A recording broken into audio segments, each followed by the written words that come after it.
একটা দেশের রাজধানীতে ব্যারিকেড ভাঙছে ছাত্ররা, পুলিশ লাঠি দিয়ে পেটাচ্ছে, একজন মহিলার কাপড় ছিঁড়ে গেছে, ব্যারিকেডে বিদ্যুৎ প্রবাহিত করা হয়েছে, 8 জন স্বেচ্ছাসেবী বিদ্যুৎ স্পৃষ্ট হয়েছে।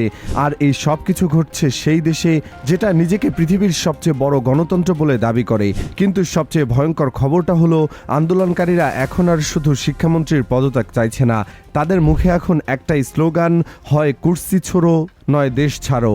আর এই কথাটা তারা বলছে স্বয়ং প্রধানমন্ত্রী নরেন্দ্র মোদীকে উদ্দেশ্য করে। শুনে পরিচিত লাগছে, মনে পড়ছে বাংলাদেশের কথা। ঠিক ধরেছেন, কিন্তু গল্পটা যেখানে গিয়ে দাঁড়িয়েছে সেটা বাংলাদেশের চেয়েও ভয়াবহ হতে পারে।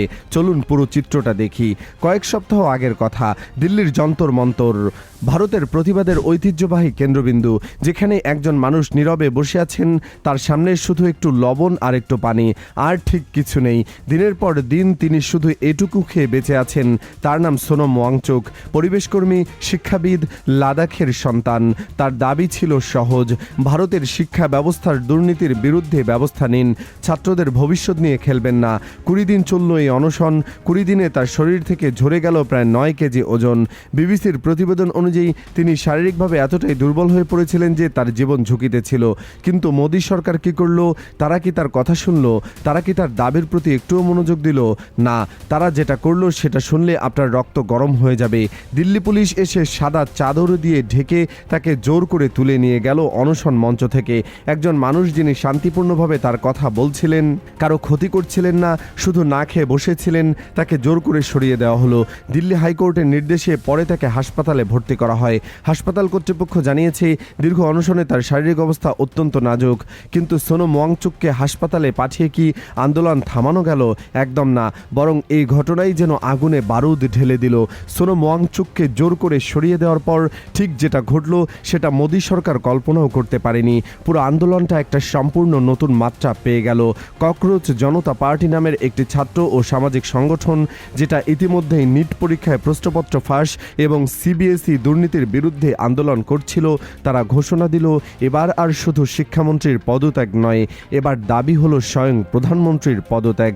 এই দাবিটা কোনো হালকা কথা নয়। একটু ভেবে দেখুন, ভারতের মতো দেশে যেখানে মোদির নাম উচ্চারণ করলেই একটা ভয়ের পরিবেশ তৈরি হয়, সেখানে নতুন প্রজন্মের প্রকাশ্যে বলছে হয় কুর্সি ছোড়ো নয় দেশ ছাড়ো। এই সাহসটা কোথা থেকে এসেছে? এই সংগঠনের প্রতিষ্ঠাতা অভিজিৎ দীপ সরকারের এই পদক্ষেপের তীব্র নিন্দা বলেছেন, এতদিন তাদের দাবি ছিল শিক্ষামন্ত্রী ধর্মেন্দ্র প্রধানের পদত্যাগ, কিন্তু সরকারের এই নৃশংস এবং স্বৈরাচারী আচরণের পর তাদের মূল দাবি এখন প্রধানমন্ত্রীর পদত্যাগ। তিনি পরিষ্কার জানিয়ে দিয়েছেন, আগামী 20 জুলাই সোমবারের পূর্ব পরিকল্পিত সংসদ ভবন ঘেরাও এবং শান্তিপূর্ণ পদযাত্রা কোনোভাবেই বাতিল হবে না। আর এরপরই শুরু হলো সেই দৃশ্য যেটা পুরো বিশ্বকে স্তম্ভিত করে দিয়েছে। দিল্লির পার্লামেন্ট স্ট্রিট, যন্তর মন্তর ঠিক বাইরে হাজার হাজার ছাত্রছাত্রী সংসদ ভবনের দিকে এগিয়ে যাওয়ার চেষ্টা করছে। পুলিশ 2 সারি ব্যারিকেড দিয়ে তাদের আটকে রেখেছে। ব্যারিকেডের পেছনে ওয়াটার ক্যানন, তার পেছনে বাস যেখানে আটক করা মানুষদের তোলা হচ্ছে। সিআরপিএফ, আরএএফ, দিল্লি পুলিশ সব একসাথে মোতায়েন, কিন্তু ছাত্ররা পিছু হটছে না। একটা দৃশ্যের কথা বলি, বৃষ্টির মধ্যে ব্যারিকেডে ওয়েল্ডিং করা হয়েছিল। সেই ওয়েল্ডিংয়ের কারণে ব্যারিকেডে বিদ্যুৎ প্রবাহিত হচ্ছিল। 8 থেকে 9 জন স্বেচ্ছাসেবী বিদ্যুৎ স্পৃষ্ট হয়েছে। একজন মহিলার কাপড় ছিঁড়ে গেছে পুলিশের টানাটানিতে। পুলিশ মানুষকে টেনে হিঁচড়ে ব্যারিকেডের ভেতর থেকে বের করে আনছে। আর এই পুরো সময়ের ছাত্ররা চিৎকার করে বলছে, আমাদের শিক্ষা দাও, আমাদের নিট পরীক্ষার লিক হয়ে গেছে, আমাদের ভবিষ্যৎকে ফিরিয়ে দেবে। এই দৃশ্য দেখে আপনার কি মনে পড়ছে না 2024 সালের জুলাই ঢাকার কথা? ঠিক একই চিত্র, ঠিক একই কান্না, ঠিক একই প্রতিরোধ। কিন্তু এখানে একটা গুরুত্বপূর্ণ পার্থক্য আছে। বাংলাদেশের আন্দোলনে ছাত্ররা তুলনামূলক অসংগঠিত ছিল, তারা স্বতঃস্ফূর্তভাবে রাস্তায় নেমেছিল। কিন্তু ভারতে এই আন্দোলন একটি সংগঠিত কাঠামোর মধ্য দিয়ে এগোচ্ছে। ককরোচ জনতা পার্টির মতো সংগঠন, সোনম ওয়াংচুকের মতো প্রভাবশালী ব্যক্তিত্ব আর সামাজিক যোগাযোগ মাধ্যমের শক্তি, এই তিনের সমন্বয়ে যে আন্দোলন গড়ে উঠছে সেটা অনেক বেশি শক্তিশালী এবং সুসংগঠিত। আর এই আন্দোলনের সবচেয়ে শক্তিশালী অস্ত্র হলো ভাষা। আন্দোলনকারীরা এমন কিছু কথা বলছে যেগুলো শুনলে পুরো বিজেপি সরকারের ভিত্তি কেঁপে ওঠে। একজন আন্দোলনকারী বলছেন, বিজেপি কোনো সরকার নয়, ওরা দেশের গাদ্দার। সরকার হলে সমাজের জন্য কাজ করত, কৃষকের জন্য কাজ করত, নারীদের জন্য কাজ করত, শিক্ষায় কাজ করত, চিকিৎসায় কাজ করত, কিন্তু ওরা কিছুই করেনি। আরেকজন বলছেন, এনটিএ অর্থাৎ পরীক্ষা পরিচালনা সংস্থার মাধ্যমে যে দুর্নীতি হয়েছে সেই টাকা সরাসরি বিজেপির তহবিলে গেছে। শিক্ষামন্ত্রী ধর্মেন্দ্র প্রধান সহ একের পর এক বিজেপি নেতার নাম উঠে আসছে এই দুর্নীতিতে। কিন্তু সবচেয়ে মারাত্মক কথাটা বলেছেন একজন সাধারণ আন্দোলনকারী। তিনি বলেছেন, মোদি 12 বছরে একটিও প্রেস কনফারেন্স করেননি, বিদেশ সফরে যান, স্ত্রীকে ছেড়ে পালান, দেশে সমস্যা হলে পালান, মোদির পুরো কর্মহাল হলো পালানোর কাল, মোদির ভাগা একটি আদা অর্থাৎ অভ্যাস। একই কথাগুলো শুনুন।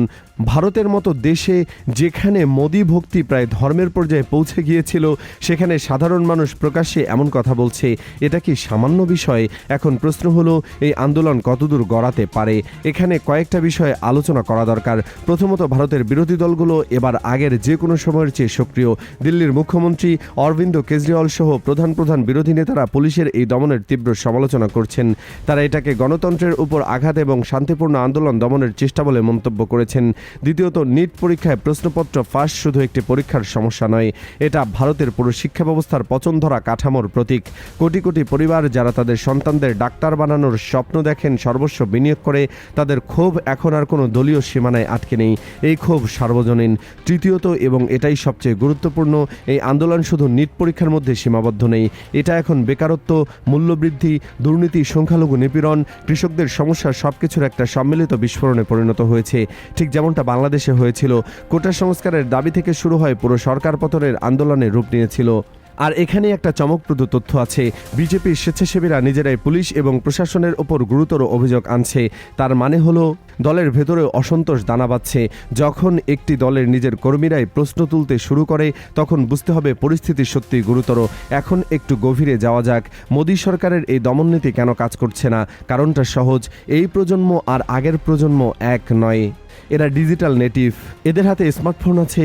প্রতিটি পুলিশই বর্বরতা রিয়েল টাইমে লাইভ হচ্ছে। পুলিশ যখন একজন মহিলার কাপড় ছিঁড়ছে, সেটা হাজার হাজার মানুষ সরাসরি দেখছে। পুলিশ যখন ব্যারিকেডে বিদ্যুৎ দিচ্ছে, সেটা মিনিটের মধ্যেই ভাইরাল হচ্ছে। মোদী সরকার চাইলেও আর তথ্য চাপা দিতে পারছে না। আর ককরোচ জনতা পার্টির নামটাই একটা প্রতিবাদ। তেলাপোকা মরে না, যতই মারো আবার ফিরে আসে। এই প্রজন্ম নিজেদের তেলাপোকার সাথে তুলনা করে বলতে চাইছে, তোমরা আমাদের যতই দমন করো, আমরা ফিরে আসব। এখন সবচেয়ে বড় প্রশ্ন, ভারতে কি বাংলাদেশের পুনরাবৃত্তি ঘটবে? সহজ উত্তর কেউ দিতে পারবে না। ভারত বিশাল দেশ, জটিল রাজনৈতিক কাঠামো, কিন্তু কিছু বিষয় অস্বীকার করার উপায় নেই। মোদি আর 2014 এবং বা 2019-এর মতো নিরঙ্কুশ ক্ষমতা নেই। জোট সরকার চালাচ্ছেন, শরিকরা চাপে আছে, বিরোধী দল সংসদে শক্তিশালী, রাজপথে ছাত্ররা অদম্য। আর যদি কৃষকরা আবার দিল্লির দিকে রওনা দেয়, তাহলে চিত্রটা পুরোপুরি বদলে যেতে পারে। ইতিহাস একটা কথা বারবার শিখিয়েছে, যে শাসক জনগণের কণ্ঠস্বর রুদ্ধ করতে চায়, সে শেষ পর্যন্ত নিজেই রুদ্ধ হয়ে যায়। শেখ হাসিনা সেটা শিখেছেন। মোদি কি শিখবেন, নাকি একই ভুলের পুনরাবৃত্তি করবেন? একটা কথা, আন্দোলনকারীরা যে বলেছে, হয় কুর্সি ছোড়ো নয় দেশ ছোড়ো, এই কথাটা কিন্তু এমনি এমনি বলেনি।